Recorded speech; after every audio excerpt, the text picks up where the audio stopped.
Yo, yo, yo. Yo, what it Hello, do? beautiful What it do? people. We What back. it what it do? We back. As Chance said so perfectly. We We back. back. Shout out to Chance. Where's he been, man? We Yeah, I we don't need know, a man. we need an I don't know. album. We need a redemption album from that guy. Facts. Anyway, yes, welcome everybody to episode 12 of Bear Down Breakdown podcast. We are your co-host. I go by Eli And I am Bruce. or B-Dub. B Dub. Yeah, it's too lazy to B-Dub. type. I was too lazy to type out my full name. Even though, isn't that almost the same amount of letters as Bruce? Yeah, I think you got to BRUCE carry one. Yeah, something like that. Something like that. Oh man. Been a long day, man. It's been a Yeah, I long feel day. you. I feel you. Yeah, welcome everybody. We like to thank those who are joining us live. We always appreciate people who take time out of their day to watch the podcast instead of just listening to it. It's 2022, so the in thing now is to watch podcasts instead of Right. just Right. listening to them. So that's why we go live, so you can see our beautiful faces as well as hear our super accurate and just Jeez. amazing Chicago Bears takes and opinions. I mean, they are amazing, though. Yeah, and super accurate, right? Yeah. Like super Yep. super accurate. I'm always right. Yeah. Yes, you are, Bruce. Always. If that's what you want to call it. Right.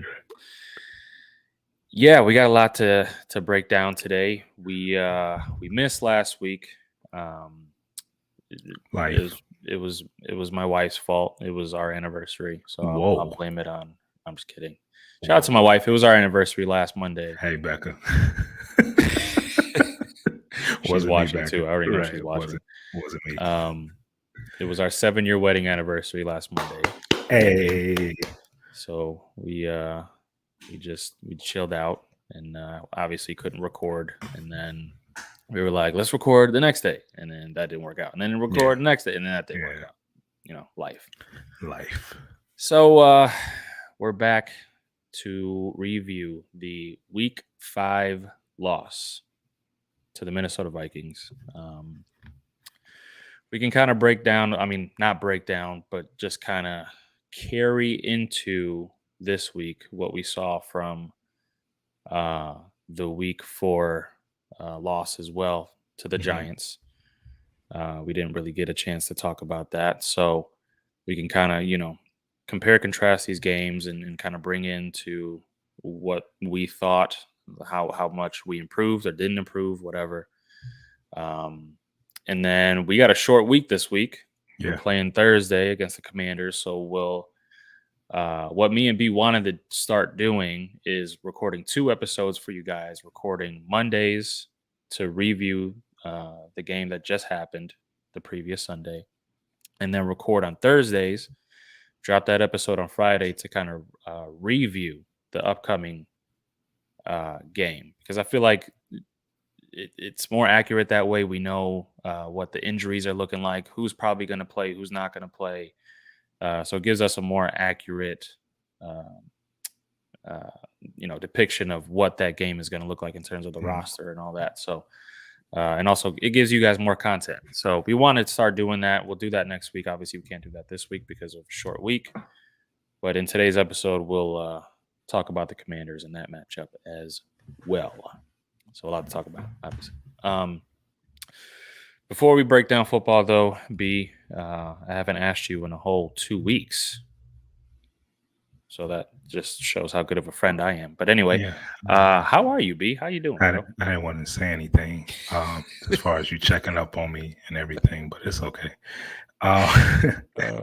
Yeah, man. Hey, can we just take a moment and just again celebrate the fact that 7 years, bro. Congratulations, man. Thank you. That's dope. You and Becca, man. Y'all family to me, and you guys have just always shown me love, and I feel like I'm like that crazy uncle that I can only come over like once in a blue moon because crazy uncles just stay and just do stupid things like eat hot wings at your house after a podcast and almost kill me. So, what real talk though, man, I love you guys both. And I just want to, um, you know, just celebrate that because that's great. That's a Appreciate great that. accomplishment, man. So, I'm good. It's good to know that y'all good. And so everything is good Everything is except for the Bears. But we'll get to that.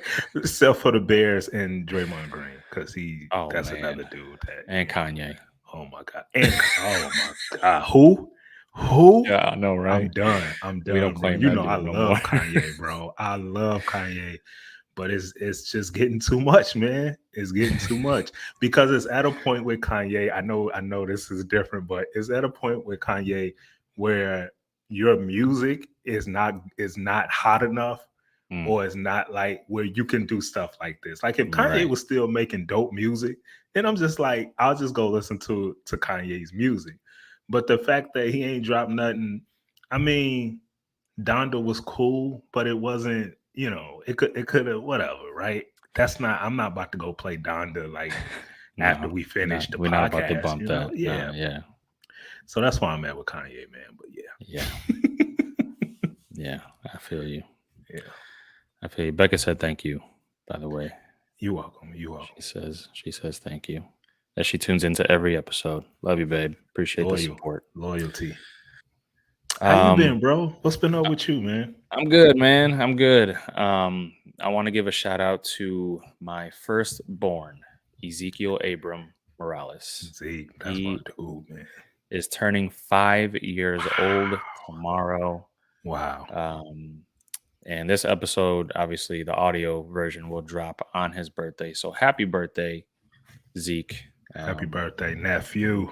I love you more than you'll ever know. That kid it's just crazy how, like, when they get around this age, like 4 or 5, they just Mhm. become a person, like just Facts. a grown. They're not grown, but you know Yeah. what I mean. Anyone that Yeah, has kids yeah. knows what I mean. They go from like baby, you still see them as a baby, to Right. like a grown kid person. Yeah. They got Yeah. a personality. They talk back. They too smart to, when you're eating a snack and then you tell a kid he doesn't want it because it's spicy. hmm Like you don't want none of this. It's spicy. He's too Right. smart for that now. Yeah. Yeah. Can't use that anymore. Exactly. Which is a shame. But yeah, shout out to my son, my firstborn. He is going to be 5 years old tomorrow. Happy birthday, Zeke. That went by fast, bro. Love you, kid. Man, too fast. Man. Way too fast. What still brings me joy is the video that you guys sent me a while back of him asking for me. That man, I still go back when I need a happy moment in life. I just go back and watch that video. It's so dope. Dude. It was for those, just to give context, we and Bruce we took one of our very many long breaks from Yeah. podcasting.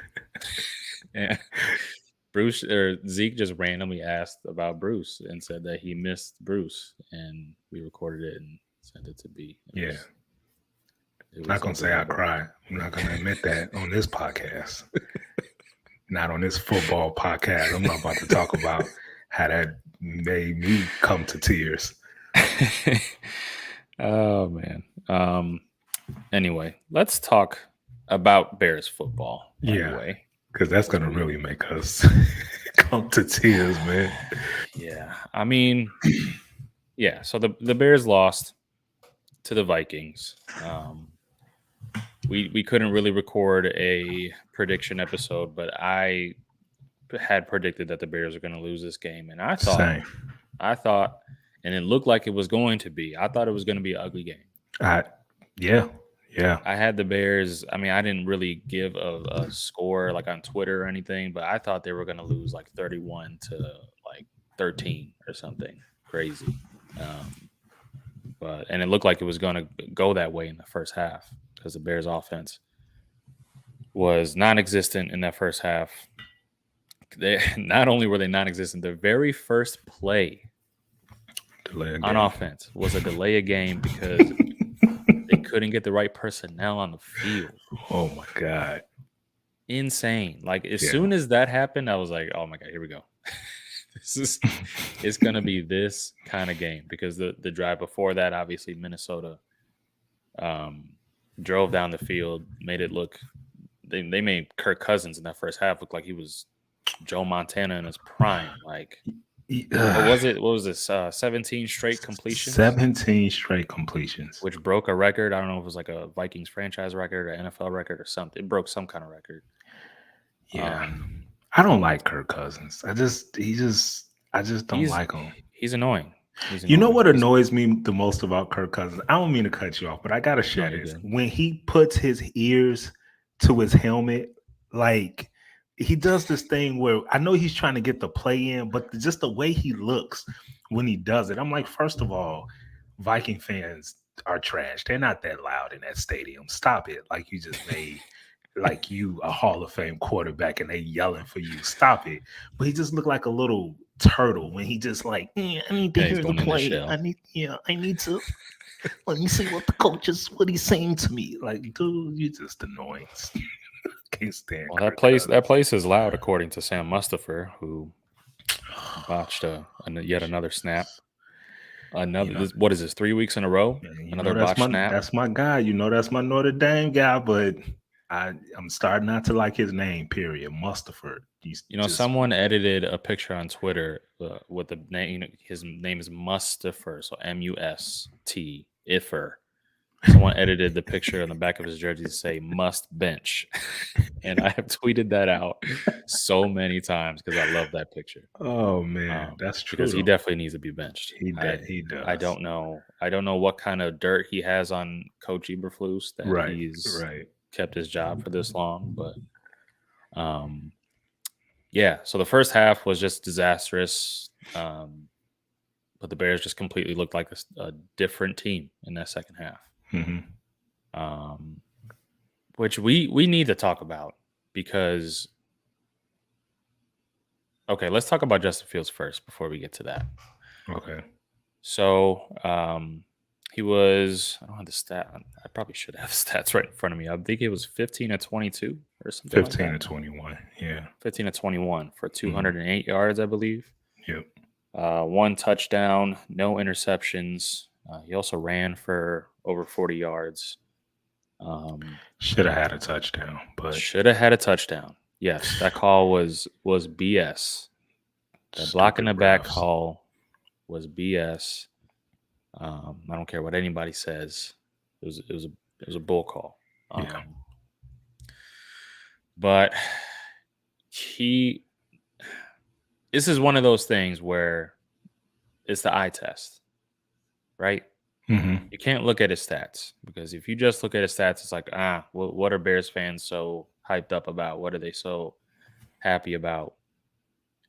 You have to have watched the progression from that Texans game where he looked like he didn't even belong in the league to yesterday where he looked so much more decisive. His pocket presence was great. He took what the defense gave him. And you have to factor that he is what he's working with. And Luke Getsy talked about this and commended him for his toughness, for getting hit as many times as he does, for being forced out of the pocket as many times as he's forced out of the pocket. What he's working with, a lot of quarterbacks would be playing a lot worse. Yeah. Yeah. Like we have a quarterback that can make stuff happen out of nothing. And he's done that multiple times. Now, granted, I'm not saying that Justin Fields can't play better because he can. I'm not saying that he is completely perfect on the field because he's not. But you could see the continual growth. And I love that what he said post game, or I think it was actually today. He said something about how when he first got here, he saw just big defensive linemen flying around him. Seemed like the game moved fast, but he just needs to play at his own pace. Yeah. Remember what got him here. play at his pace, at Justin Fields' pace, and he just looked way more comfortable in this Definitely. game. Yeah. What are your thoughts on Justin Fields in this So game? a few weeks back, I had mentioned on a podcast that it just seemed like the game was going too fast for him. Just the way he was processing things, just some of the decisions that he's made. I truly felt like, that the game was going too fast. And so to see him come to the podium after the game and admit that, I forgot, was it today or whatever, right? To see him admit that and to hear him say that the game is finally slowing down, that in itself is a step in the right direction. Um, he didn't, to your point, he didn't put up great numbers, but from the eye test, you could definitely tell that the game did slow down for him. He lacks talent everywhere. It's we could watch the Bears. We've watched the Bears in enough games this year just to see that, he really, outside of Darnell Mooney, who's technically, a two, he's not a number one. He has nobody to really throw to, and the offensive line is hit and miss. But to see him make some of those plays and just to see him progress the way he did throughout that game, not so much, because the beginning was tough. The beginning of the game was tough for him, but to see him progress throughout the game, and the Bears were down. Like let's not forget, like they were down 21-3, and so it Mhm. was Justin Fields making those plays, and what stood out the most for me was just to see how poised he was in making that comeback. And it just looked like for the first time that he just wasn't all over the place. Like his mind, sometimes as quarterbacks, it's like, it's almost like the game is just way too fast. You see the good ones, and then you see the bad ones, and then you see the ones that just master it, like they got it. And that's not saying like the results are always going to be there, but for the majority of the time, when you just playing the game at your pace, you just see the difference. You just see the difference, man. I'm gonna admit, outside of Justin Fields, my favorite quarterback is Josh Allen in Buffalo. I mean, to see his progression, and a lot of people are comparing the trajectory for Justin Fields to Josh Allen when comparing the numbers.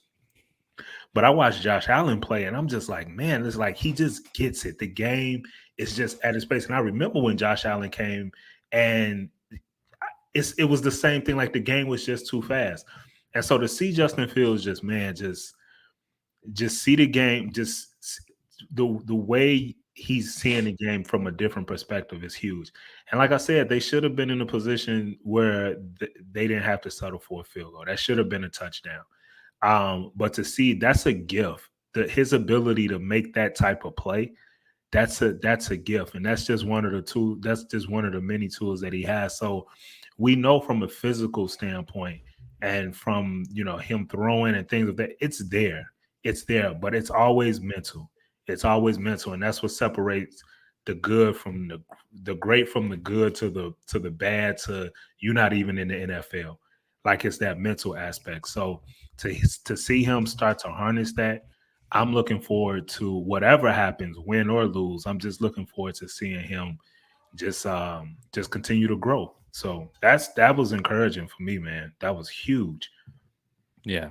Um, and a lot of I'm seeing some Bears fans poo poo on the quote unquote moral victory that a lot of Bears fans are celebrating. Like I I don't understand. I don't get Bears fans, like, were you expecting to win 10, 11 games and go to the playoffs? The most important thing this year and the only thing that matters is what happened last Sunday or yesterday, I guess. And it's Justin Fields' growth. That is it. There's nothing more important than that. It's not wins. It's not uh, getting a bunch of rushing yards. There's nothing more important than Justin Fields' development and continued improvement. Right. That's it.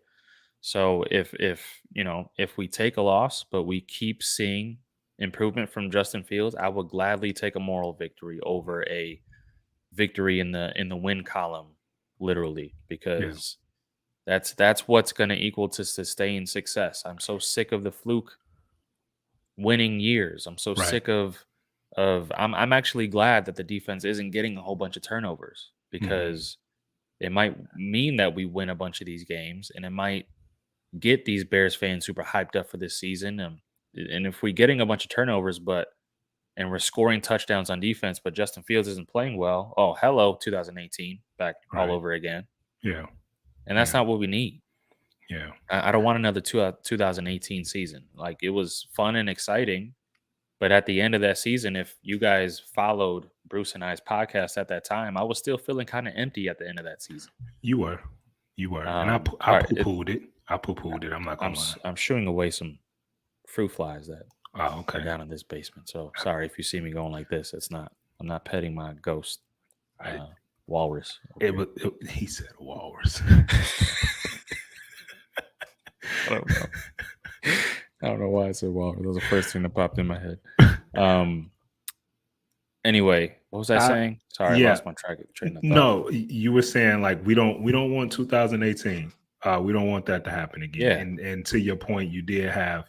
I remember because I was like, oh, this is it. Oh, we win in the next 6 Super Bowls after this season, and you was like, no, B, this team isn't. And I'm like, man, you don't know what you're talking about. Go sit down. Go sit in the angry corner, because you angry right now. We winning 12 Super Bowls in a row, and you was right. You was right. And people are still stuck to this day, like, oh, if Cody Parkey makes that field goal, we would have went to the Super Bowl that year. Like, no, because at the end of the day, Trubisky still had to win games. Exactly. The deeper you get into the playoffs, the more and more, the better and better teams are, and the better they are at highlighting what's wrong with your team. And the weakest part of that team, obviously, was Mitch Trubisky. He wouldn't have gotten us that far. Yeah. He wouldn't have gotten us that far. So, yeah, I don't give a damn about wins, losses. I just care about Justin Fields' growth. All I care about. Yeah, shout out to my brother Sam. I was talking to him yesterday, and one of the things that I told him, I said, look, it's no slight to the other guys that's on that roster, right? Like, everybody's playing for a job. Everybody is going out there, from the 53rd man to, the last special team. Like, everybody, everybody's going out there and they're playing hard, and you see it as much as they lack talent. They play hard. They're very resilient. And it's no slight to any of the other guys on the roster, but in order for this team to have long sustained success, it comes down to your quarterback. You look around the NFL, and if you got spotty quarterback play or you got non-existent quarterback play, you're gonna lose. Like, it's a quarterback-driven league. And the reason why a lot of these teams are successful is because you could just look at their quarterback, and then everything else falls into place. And so it's we're not sitting here. Look, do I want the Bears to win? Do I want my team to win a Super Bowl? Of course, that's the ultimate goal. But I also want, if we can't get to the Super Bowl, let's try. Let's every year, let's be in contention. Let's be one of let's be that team that talks about us being on the edge of winning the Super Bowl because of our quarterback. And you want that. So no slight to the other guys that's on the roster. You want them to play hard, but ultimately it comes down to your quarterback. So if that's one of them things where it's like, okay, Justin Fields played great and we lost this year, I'm okay with that, because number one, it improves our draft position. Like, we forget about that. We still need talent around Justin Fields. We still need talent on his roster. Marvin Harrison Jr., please. Oh, man. Marvin Harrison Jr. Okay, and I hate Ohio State. I hate them with a passion because I love Michigan. But do you know he's not even the best wide receiver on that team? Yeah, they got this one cat. He's injured. His name is he got an interesting name, but he's injured.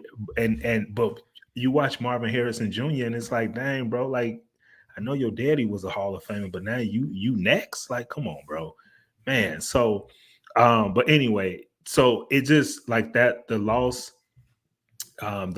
that the Bears are sustaining, it improves their position in 2023. We do have a first round pick that hopefully we could draft somebody and we can stick him right in, and he becomes a part of what's happening with this team. Ultimately, this year for me still continues to be Justin Fields.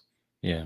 And another point about the high draft pick is if the Bears do get a top 5 pick or top 7 pick, you already know. I mean, especially with some of the QBs that are coming out in this draft, there's going to be some QB needy teams in this draft. And it's going to give Ryan Poles a lot of options to gain more draft picks, trade back, still get a top tier wide receiver or, offensive lineman or whoever the hell we need to get in the first round and recoup some draft picks, do the opposite of what Ryan Pace did. But yeah, so I'm very encouraged by what Justin Fields is showing. Yeah. In terms of his growth, because he has nothing around him. And I said it back in July, and I put out that video again on Twitter. The only thing that Justin Fields is proving this year is whether or not he can be Superman. That's it. He's not proving if he's the guy or not. You're not doing that this year. The only thing he's proving is if whether or not he can be Superman and mask every single imperfection that this offense has. Right. And I'm not just talking about the players around him. I'm talking about coaching too. Yeah. Because let's talk about it, because Luke Getsy, he's improving. He's improving. But man, the third and short red zone play sheet that he has, I need him to throw that away. Please throw it in the garbage. It's very Matt Nagy, the Denny's menu-esque. I need him to throw it out, please, and write up a new one. That's a rough draft. That's a rough draft that you give to the teacher, and you see their face, and you know damn well that they're not buying it. Exactly. And they don't even have to say anything, and you just take it back and be like, all right, I'll redo it. That's what I would do to Luke Getsy if he showed me his third and short and goal line call sheet, because it's not working for me. Nah. There's too many times where he just runs out of shotgun. Now, granted, that David Montgomery touchdown, he ran it on a 3rd and 8 in the red zone. He got the touchdown. Cool, it worked at that time. But man, it's so frustrating. It's so frustrating that you are not giving your quarterback a chance. And that stat, I don't know what the stat is now, but they said it during the Giants podcast, and we obviously weren't able to talk about it because we didn't record that episode. But it was like the very first play in the red zone this year was a pass play, and then it was 22 straight runs since then. 22 straight running plays in the red zone. Not giving your quarterback a chance. Yeah. That boggles my mind. Boggles my mind. So, sorry, go ahead. No, I'm hopefully this game shows that you can instill a little bit more trust to Justin Fields when it comes, in the red zone. Like, use his ability to and I mean, I know I'm a Notre Dame homer. I know I'm a ride and die with my Irish, but Cole Kmet, like, is he okay in the red zone? Is he allergic to the red zone? I'm really starting to wonder what Cole Kmet is good at. What? Honestly. Yeah. I'm sorry. I know he's your guy. I mean, he was my guy too. When the Bears drafted him, you remember how I was just yelling, pounding on the table at Matt Nagy to use Cole Kmet. Like, what are we doing? What are we doing? We're not playing him. Yeah. And now it's just like, I don't know, man. What is happening? Yeah. So I'm just like, and I thought he would be a red zone threat this year. And the Bears don't have the only threat they have in the red zone is their quarterback and David Montgomery. I mean, let's be honest. There is really nothing else. You can't throw a jump ball to Darnell Mooney, and you don't have that Mike Evans. Granted, they are getting N'Keal Harry back. He was just activated off of IR. Okay. I'm not saying that, he is Mike Evans or anything, but he's No, six right. four. Yeah. He's a big body. Okay. They just activated him off of IR, so he's eligible to return actually on Thursday. We'll see if Matt Eberflus has enough confidence in the young man for him to do that. But And to my why Velus Jones didn't get on the field more, bro, people, he just don't. came back from a hamstring injury, guys. Like let's just let's ease this. Like be cool. Granted, he had a great touchdown, first touchdown of the year of his career. Congratulations, V Jones. But to my oh my God, you know, Getsy doesn't know how to coach because he should have used Velus Jones. Guys, they gotta protect their investment. He just came back from a hamstring injury. So Yeah, let's just pump the brakes on that just a little bit. I'm pretty sure as the season progresses, we'll see him more. But you can't just rush somebody, you can't just rush somebody back who you view him as one of your long-term pieces. So you got to be careful. You got to be careful with that. Come on, guys. Just Bears Twitter sometimes. Just use common sense. Just use a little bit of common sense. That's all. That's all I ask as I scroll through my timeline and see some of the tweets. I'm like, where's the common sense button? I wish there was a common sense button that I can just yeah. just I mean, I'm kind my of thirsty God. for some Velus Jones too. I'm not even gonna lie because watching these wide receivers that Justin Fields has right now is painful. It hurts my heart. It breaks my heart Mhm. actually. It makes me constipated. I can't stand it. It's Ooh. annoying. Yeah. Yeah, it's doing something to my body. I don't know Nasty. what. It's not good. That's all I know. Okay. Uh, but Dante Pettis, man, my Oh God, he's God. killing me. He's Yeah. killing me. And granted, I love the kids. He has nice speed. He could run routes. I've seen him break some DBs down Yeah. with his route running. But Yeah. is none of that's good if you ain't gonna catch the ball. It's Exactly. like it's And that's pointless. been his problem in his career. So It's yeah. it's frustrating. And then obviously the wide receiver that they just picked up off waivers from guess who? The Vikings. Hmm. He had that block in the back, and then the fumble, obviously that ended the game. Um, He had a rough game. yeah, I feel bad for him. yeah, it's rough for Yeah. Bears wide receivers. Shout out to Moose Muhammad who said that Chicago's where wide receivers go to die. Whew. Ah, That's tough. That's tough, man. We gotta change that. We gotta change. we do I got to change mean, that. oh man. Yeah. I Yeah, mean ain't nobody. that's just why I think a lot of Bears fans are just thirsty for Velus Jones Hmm. to come back and get some playing time. You know what I mean? Get some. I don't even see him out there running routes. I don't know. I have to check the snap count, but you would like to even if they're not going to get him the ball, at least get him out there to get his feet wet with Yeah. running some routes in the pass game. But yeah, we'll be interested to see if Eberflus activates N'Keal Harry off or not. He is activated. He's on the 53-man roster, but if he's going to get some playing time this week um, on a short week against the Commanders, we'll see. Commanders. But okay, coaching. This is what I wanted to get to. Uh, is it safe to say that the biggest worry for this Bears team going forward is coaching? Um. Because okay, granted, Eberflus had completely did a 180 in this Hmm. game. Hmm. Um, because the last two games against the Giants and against who did they play before that? Was that the Texans? The Texans, The right? Texans. Yeah. Yeah. He was just coaching scared. I, Yes. I did not understand the philosophy. I did not understand going into the half with all of your timeouts. I did not understand punting on fourth and inches, um, towards the late of the end of the game when you're down, you're almost at the midfield point. And the opposing team doesn't even have a quarterback when we played the Giants last week. Just some of the coaching decisions,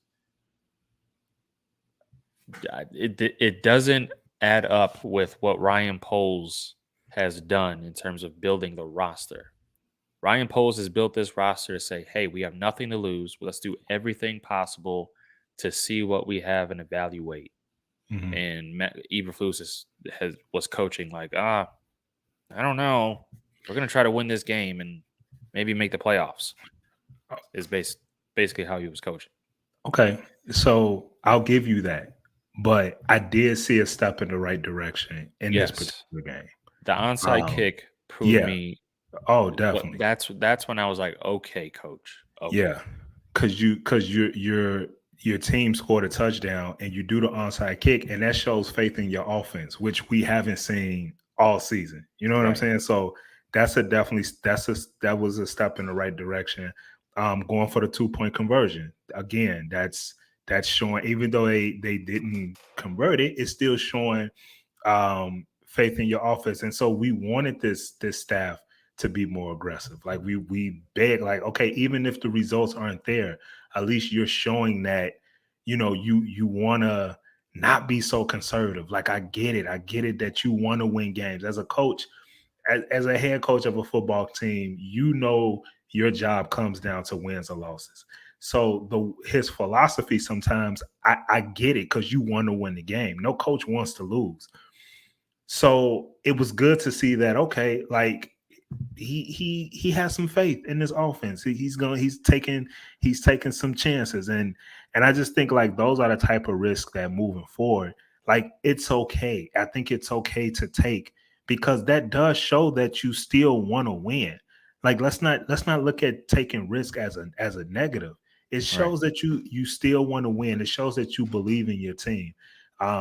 The onside kick, going for the 2-point conversion. So, shout out to the coaching staff for finally making some aggressive decisions. Yeah. Do I believe in them moving forward? I will say that this is a step in the right direction. Yeah. Yeah. I agree. We'll see. I agree. Because before this game, I was worried, legitimately worried. You can't coach scared during the rebuilding year. You can't, especially when it's your first year as a head coach. You don't have to worry about wins and losses this year. Right. You don't have to worry about losing your job. You weren't Matt Nagy and Ryan Pace last year. You're not on the hot seat. It's your first year. Everything Ryan Poles has done showed you. Look at the roster that he built, man. Showed you that this is a rebuilding year. So you shouldn't have to coach scared and worry about wins and losses this year. You shouldn't have to do that. Be aggressive. See what your team can do. Him going forward on that 4th and 4, I thought was another step in the right direction. Exactly. Of having faith in, and I think that really affected Justin Fields too in a good way. It showed Justin, like, the head coach does have faith in me. And yeah, I just the thing about these, like, quote unquote moral victories is they're great and they're cool for a couple of days, but they don't mean anything if you don't build on them. Yeah. If you don't continue to build it week after week after week. If this coming Thursday, Coach Eberflus goes back into his shell and coaches like Lovie Smith back in the early 2000s, then I'm worried. Right. Because don't go back in that shell, bro. Like, build on this. Keep what you're doing. If Justin Fields, again shows that he's timid and not that confident and not getting the ball out of his hands, not his pocket presence goes back to little to nothing like it was in that Texas game. I'm not saying that I'm going to be worried, but I'm like, damn, like, why can't we just build on continued improvement? Why can't we put together, be more consistent in improving? Because if you remember last year, everyone references that Pittsburgh Steeler game, right? Where he Yeah. just looked great, looked Mhm. amazing. His best game as a pro by far. And then the week after, we went up against Baltimore, and he looked like he looked like he didn't belong. He didn't belong as a starting quarterback. I Right. remember that game. It was terrible.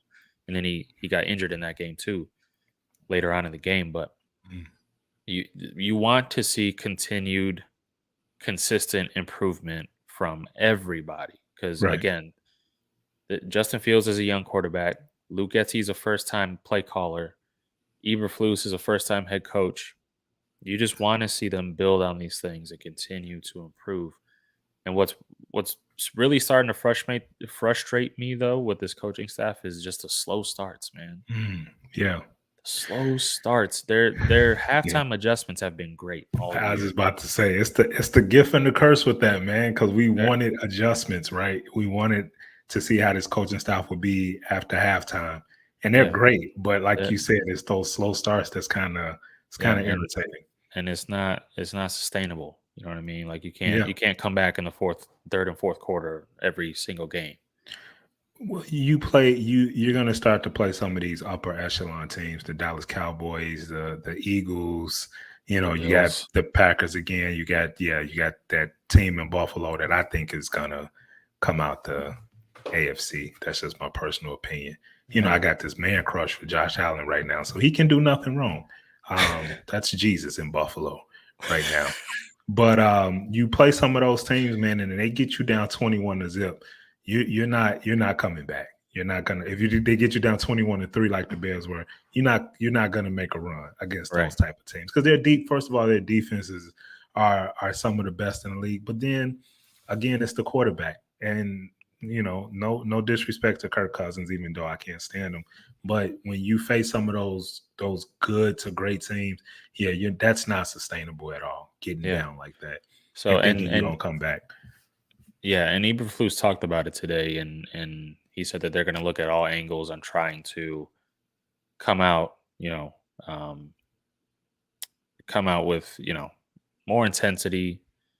It just seems like, man, like it, Alan Williams literally said to the Chicago media before this game that they need to know where Justin Jefferson is at all times. And to open the game, it just seemed like they were just like they It had no was idea where he was yeah, all game. yeah, Like he was just catching everything, and not only was he yeah. catching everything, he was wide open almost Wide open. Yeah. on all of those throws. It just didn't seem like he was jammed at the line. They just like it. It seemed like, and this isn't the first time that something like this happened. Like obviously with the Giants game, we didn't get a chance to talk about it again because we didn't record an episode. But those bootlegs, man, Oh my God. those Yeah. bootlegs all game. Yeah. And they didn't adjust to it until the second half. It's like, what are you doing? Yeah. You I can. mean, they It is not hard to adjust to a bootleg right. during the game. You don't Yeah. need a halftime to happen to adjust to that.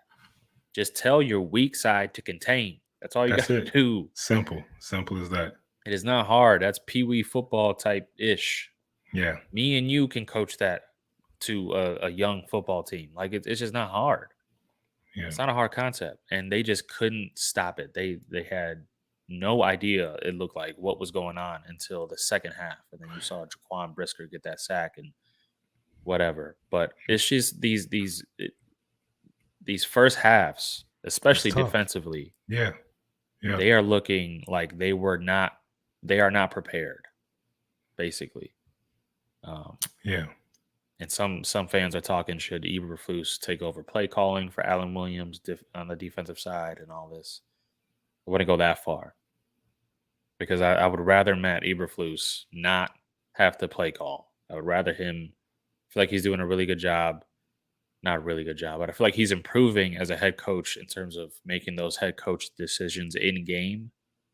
And we already talked about how frustrated we were with some of his decisions, but I feel like he's getting better. He's growing in that.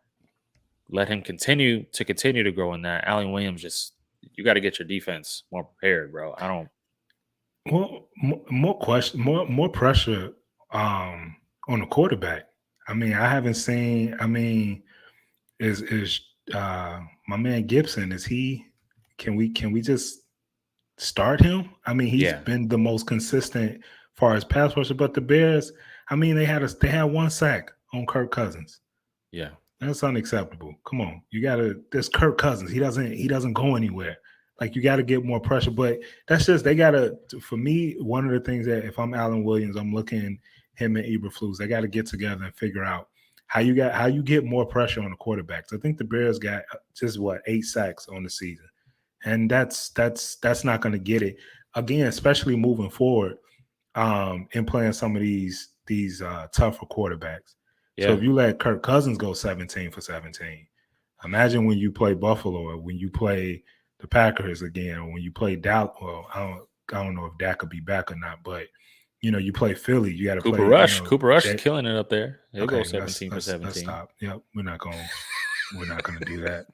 Yeah, He we're is not gonna do playing that. well. I will say that. I mean, he cool. He cool. That defense is that Yeah, defense that is defense top is notch. dominant. Yeah, Cooper Rush. Oh man.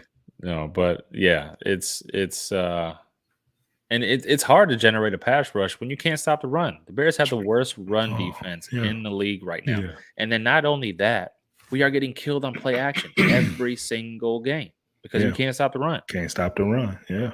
So it's almost Exactly. impossible to generate a pass rush when A, you can't stop the run, and B, you're getting booty faked on every play action that there is. Like, every time you run a play action, it's like the defense just sinks in, buys on that play action, and then Kirk Cousins has a wide open Justin Jefferson every damn time. So yeah, Eberflus and Alan Williams have their hands full, obviously. But Travis Gibson, that he made some plays in that game. Yeah, He made some plays in that game because he got playing time finally. That play that he hit Kirk Cousins' arm, and it could have been a fumble. It wasn't a fumble, but the ball came out of his hands. Obviously, his arm was going forward, so they didn't rule it a fumble. And also, can these players start jumping on loose balls? That's another thing that's pissing me off. Yeah. Every time there's a loose, this is the second week in a row where a loose ball came out of a quarterback's hands. Whether or not it's a fumble, whether or not you hear the whistle, jump on the damn ball. That's it. Simple as that, man. That's defense 101. That's one of the hits principles that Coach Eberflus likes to talk about and preach. That's a Lovie Smith cornerstone. Is pick up the ball, whether or not you think it's a turnover, whether or not you hear the whistle, just pick up the damn ball. Who cares? Simple as that. The worst thing that can happen is that the play is blown dead. It's the worst thing that can happen. It's too simple. Football 101. My cousin, shout out my cousin Anthony.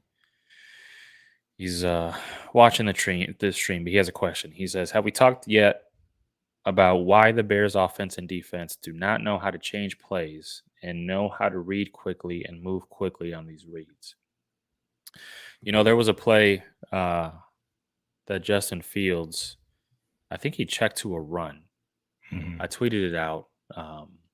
It was like a 3rd and short, and they ran the ball out of a shotgun. And you saw Justin Fields do this at the line. And, I mean, that check could be anything, but it was a pass play, and he checked it to a run. And David Montgomery got stuffed. Like, he had no chance. So it's interesting to see how that's going to play out.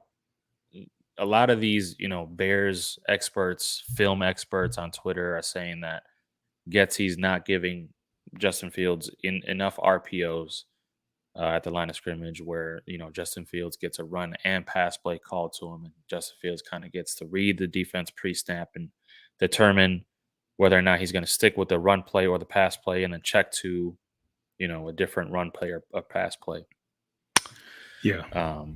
But yeah, I don't know if that's, I don't know. I don't know if this is a coaching thing, if Luke Getsy is not putting that enough faith in Justin Fields to do that, or if Justin Fields is just reading things wrong pre-snap That's something that he's got to work on, because if you see, you know, you don't have the numbers. If they got 9 men in the box and you got 7 man blocking, you know what I mean? You check Yeah. out of that run play and you make sure you get a hot read.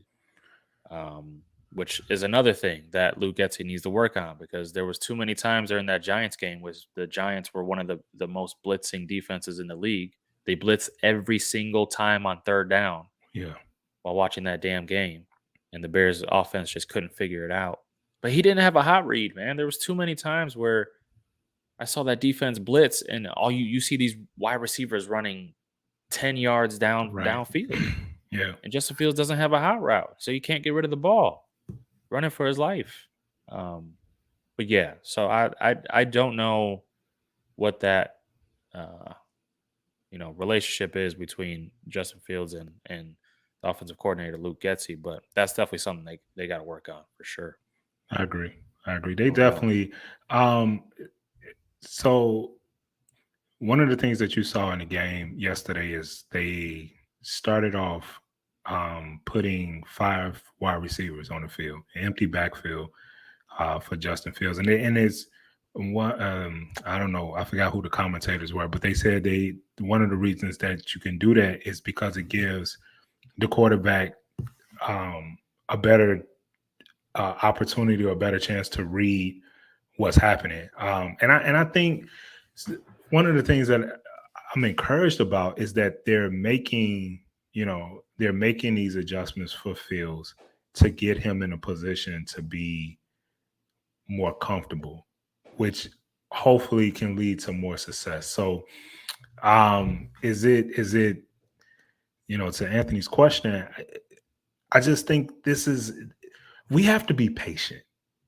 We have to be patient. We have to, and I know it's hard for Bears fans to understand that, but when you look at how new everything is, from the coaching staff to the quarterback to the offensive line, everything is so new. So I'm just man, and it's hard. It's hard for me because I'm old and I feel like I don't got a lot of life left. So I want to see the Bears be successful, soon. But I also understand that, all of this is patience, man. Like, you got to be patient. You gotta just, it's a wait and see approach with some of the main things, on this team. So yeah, definitely. I second that. Everything is new. And Riley Reef, who, by the way, I think should probably play instead of Sam Mustbench, or Michael Schofield, one of those guys we signed. But he said in the beginning of the season that he played in the same offense a couple of years for the previous team that he played for, and it took 4-5 games for them to get a handle of it. So yeah, I mean, it's 5 games in. You saw improvement. You saw, I think, improvement from everyone, from Luke Getsy from Coach Eberflus to Luke Getsy to Justin Fields, from the top down. I think you saw guys more comfortable and more confident in what they were doing. So yeah, we'll see. Like I said, none of this means anything unless we build on it. Yeah, we have to build on it. We have to show that on Thursday against the Commanders. And let's just preview that game real quick before we close this episode out. So we got the Commanders. Bears are rocking their orange helmets, bringing out the orange on orange, which I still don't know how I feel about them yet. I guess it's bright. Game day. Really I like the orange helmet a lot. I just don't like it paired with the orange jersey. It's too much orange. Halloween time, Bears colors. Yeah, looking like a bunch of pumpkins out there. Okay, yeah, I guess. Yeah, jack-o'-lanterns. Jack-o'-lanterns. What's the difference between a jack-o'-lantern and a pumpkin? Is that no? Okay. Well, a jack-o'-lantern is like the carved out pumpkin. I think. Oh, okay. When you carve it out and then you put the candle in it, right? And then the pumpkin is just a pumpkin. It turns into a jack-o'-lantern. Who thought of that name though? That's a jack-o'-lantern. Oh, because it's the light inside. Is that like a lantern as let's move on. Anyway, Cause I'm about to mess myself up, man. I'm about to mess myself up. The orange on orange is being brought out on Thursday against the Commanders. The Commanders are a 1-point Bad. favorite. What? Yeah, they're Are a you 1-point serious? favorite. Oh my I don't know God. how over the Bears. They have Carson Wentz as their QB. Watch out, They had the most, man. probably the dopest, no one can ever top sports Bro. introductory moment Man. for what's his name, Brian Robinson Jr. Yeah. That was I think I tweeted that too.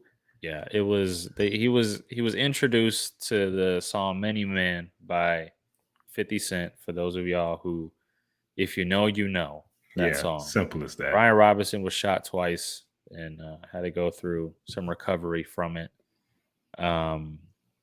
But yeah, it was just the way they filmed it too.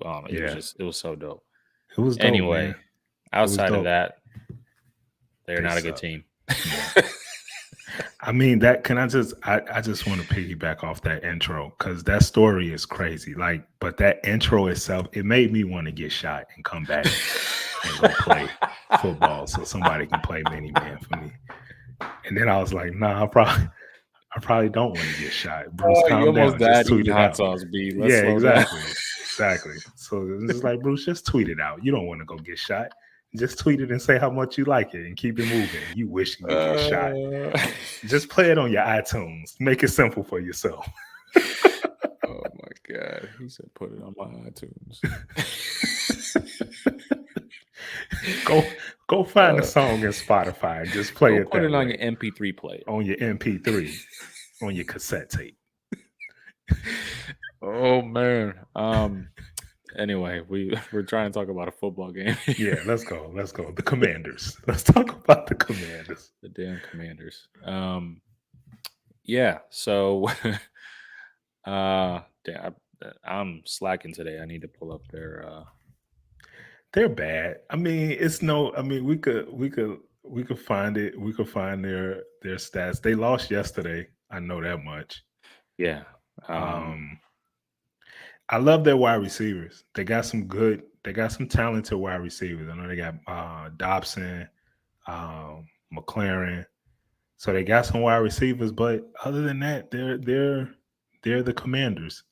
And please call them the Commanders. Don't call them what they're known as. We don't advocate any discrimination on this podcast. They should have just kept it as the football team, honestly. They should have just kept it, yeah. Oh man. But I mean, they rank as one of the best passing offenses in this league. They're top 10 in basically every category. But I mean, Carson Wentz is still Carson Wentz. Yeah. So just because they have high statistics in that, I mean, Jared Goff and the Lions are one of, if not the best offensive team in the league, and look at them right now. So exactly. Yeah. But yeah, I mean, their passing defense is one of the worst in the league. So, or their rush defense. Sorry. Actually, no, I'm reading this wrong. Sorry, guys. Their rushing offense is one of the worst in the league. Their passing offense is one of the best in the league. So it's very obvious what this team is going to come in and do. But it's going to be an interesting matchup because the Bears have one of the worst rushing defenses in the league. So, and let's the eye test is for this Commander team is they're one of the best passing teams. They play from behind a lot. Carson Wentz is in a position where he has to throw, and you definitely want to put Carson Wentz in that position where he has to bring a team back, because this isn't like early Philadelphia Eagle Carson Wentz. This isn't MVP or Carson Wentz. Yeah, no doubt. Yeah. This is we've had some injuries, we've had some issues in the past, and this is what you got. So the Commanders would definitely be in the running for a quarterback in the draft next year. So yeah, this is who you're playing. This is a winnable game for the Bears. Yeah, and I mean, and they have one of the best passing offenses statistically in the league, but they're 1-4. So yeah, they play from behind a lot. It's a lot of stat padding. Hmm. Their defense is around the middle of the league, so it's nothing to be scared of. This should be a game that you can build on, Yeah. in terms of Justin Fields' improvement, Luke Getzey's improvement, Matt Eberflus continuing to grow as an aggressive head coach and really evaluate this roster. Um, but yeah, it's a short week.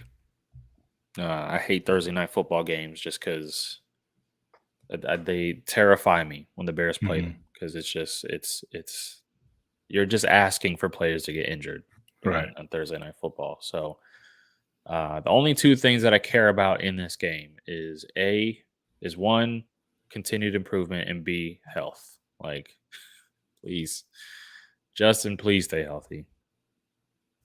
That's really Please. all. That's all. That's all I care about is That's all improvement and we health. need. Yeah. I don't give a damn if we win this game, even though we probably should win this game. Is this at home or is It it is. away? It's at It home. is at home. It is in Chicago. Okay. Um. So yeah, in Chicago, Bears should win this game. Uh, what are your predictions for this game, B? Bears win 24-13. Okay. Yeah. Justin Fields takes that. We see the continual improvement from Justin Fields. The Commanders, they're just a bad team on both sides of the ball. And I think the effort that the Bears play, they're at home, short week. You got a taste of victory, and it was taken away from you. So you take your anger out on the teams that's worse than you. And Commanders are one of the teams that's on this schedule this year that they have, like I said, they have some talent and far as wide receivers, but I think this is definitely a winnable game. So I got the Bears 24-13. Justin Fields is going to throw 2 touchdowns. I like it. And by the way, not to go back to the previous game, but that was probably one of the most frustrating thing about that fumble at the end of the game wasn't the fact that we lost. It was the fact that we didn't get to see Justin Fields have his moment, because I truly believe that could have Justin Fields had an opportunity to make it like a Justin Fields build on his legacy type game, but I think he Right. was going to do it. Like, you Yeah. could just tell the confidence that he had, that Luke Getzey had, that the whole offense had in that moment, and that was frustrating. So with that, I do think I agree with you. I think that Justin Fields continues to build. I think his stats get a little bit better in this game. We should have Jalen Johnson back. He practiced fully today. So good luck to Carson Wentz. I think he's going to throw at least 2 interceptions in this game. And Eddie Jackson's playing his tail off this year. So He is. Carson Wentz is definitely going to give up a couple of picks to our defense. So yeah, I got the Bears winning, improving to 3-3. And for score prediction, I will take the Bears. I will say 27-21 Bears. Okay. 27-21. Yeah, I think Justin Fields also gets 2 touchdowns throwing the ball. You have a bold prediction? Give me a bold prediction. Bold prediction. Darnell Mooney over 100 yards. Receiving. Receiving. That is a bold ass prediction. Yeah, exactly. Even though they have 2 straight games of connecting on deep balls this year. So or the last 2 games. So yeah, I mean, that could happen, especially at home. I'm going to say Justin Fields. Well, No, you know what? You know what? I think I've given this bold prediction a couple times already, but I'm going to try it again one last time. And this is the last time I'm doing it. If it doesn't happen, Oh, I give up on this dude. Okay. okay. Cole Kmet touchdown catch. Hey man, but you didn't have to like. I mean, I get it. I know it's frustrating, but you didn't. I thought you was about to talk about another player. No, No, I'm talking about Cole Kmet. my I'm talking Notre about Dame Cole guy. Kmet. I can't do it anymore. Granted, he had 4 catches for 45 yards in this last game. It's like a career Yeah, game for Cole Kmet. baby steps, bro. Come on, man. That's a career stat line That's- for Cole Kmet. Oh man, I rooted so hard for that kid. Me too, dude. Me Man. too. I wanted to see him succeed so bad.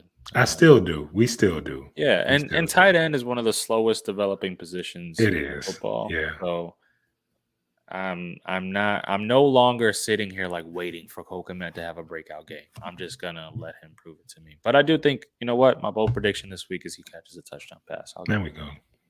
give it I to like him. that. Anyway, yeah, that does it for the football portion of this podcast. We are going to end this podcast episode on a segment that we're probably, hopefully, going to do every single episode. We're going to call it our Wreck of the Week. Wreck of the week. Basically, B and I are gonna just freestyle. going to, we're going to freestyle. No, I'm just kidding. Definitely don't want it. I mean, I could spit a nice beatbox for you like we used to on Off the Bench. That was dope. Before every episode. Yeah. Throwback to If You Know, You Know. But yeah, it's just going to be us giving a recommendation to anything. It could be a movie. It could be a TV show we're watching. It could be a album that we're listening to. It could be a restaurant that we ate at. It could be anything we want.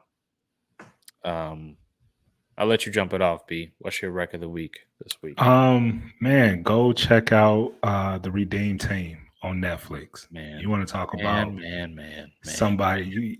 Man, man. If you an NBA head, if you a Kobe fan like I was, he was. I know that was your idol, man, from a basketball standpoint, man. And but if you just want to see something amazing, shout out to LeBron. And I'm not saying shout out to but he was one of the guys that produced him, and I think it was him and D Wade. Did him and D Wade produce that together? I think so. That sounds right. Yeah.